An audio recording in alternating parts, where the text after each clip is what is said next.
Ring around the rosy, a pocket full of posies. Ashes, ashes, we all fall down. Hey Parricide podcast fans, we have a special treat for you.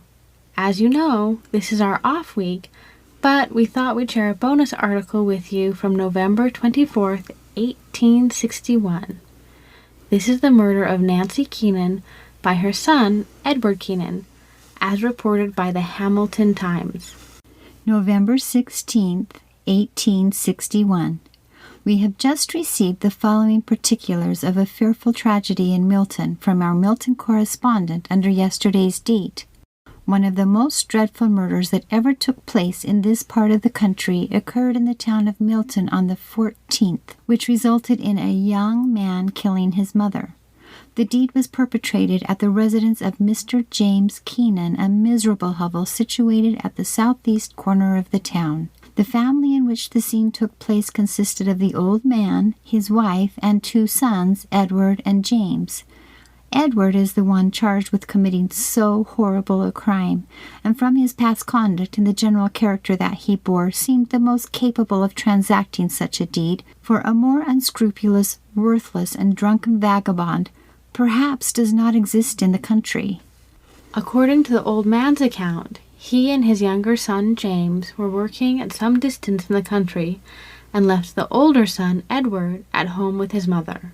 Upon returning home in the evening and entering the house, he observed his wife standing by the stove, apparently in good health. He had not, however, been in the house more than a minute when she placed her hand against her forehead and fell against the stove. On recovering herself, she fell across it a second time, cutting and bruising her face. He and his younger son then carried her to bed. She complained of being unwell, and he gave her several drinks of water.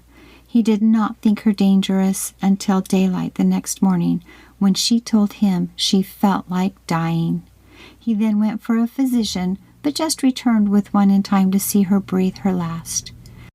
However, little reliance can be placed upon his statement, as he gave several accounts, and the statement rendered by his youngest son, when compared with that of his, is of the most conflicting character, each evidently endeavoring to conceal the truth to shield the elder son Edward.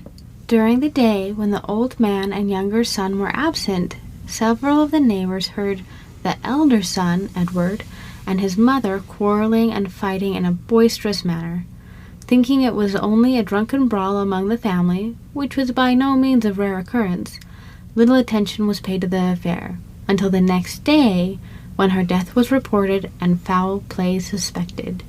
An inquest was held by Dr. Freeman, coroner, and a post-mortem examination demanded, which was conducted by Dr. Buck.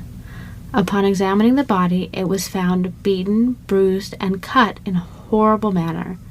The whole side, from the shoulder to the hip, was beaten almost to a jelly, besides several wounds on the arms and a frightful cut above the left eye, some 3 or 4 inches in length. Upon removing the top of the cranium, the vessels of the dura mater were found gorged with blood and other effects, which went to show clearly that the wounds received were the cause of death. The jury, upon hearing the medical testimony and the evidence of several witnesses who heard the son and mother quarreling, and the exceedingly violent language used, returned the following verdict. We, on hearing the evidence adduced by several witnesses, have come to the conclusion that Nancy Keenan came to her death on the morning of the 14th of November by injuries received from her son Edward Keenan, and that James Keenan Sr. and James Keenan Jr. are acting as accomplices by endeavoring to conceal the truth. The old man and the 2 sons are committed to jail to await their trial at the spring assizes. Whether the old man and younger son are any more implicated in the affair than endeavoring to conceal the truth and protect the elder son does not yet appear. The old man was overheard warning the young boy to be careful in giving evidence and to state that his mother received her injuries by falling upon the stove. Otherwise, perhaps, Edward would be hung. The dress which she had on at the time she received the injuries was found hid in the garden, torn to tatters and covered with blood. No doubt they had changed the dress to elude suspicion. During the whole proceedings of the inquest, Edward manifested the most perfect indifference.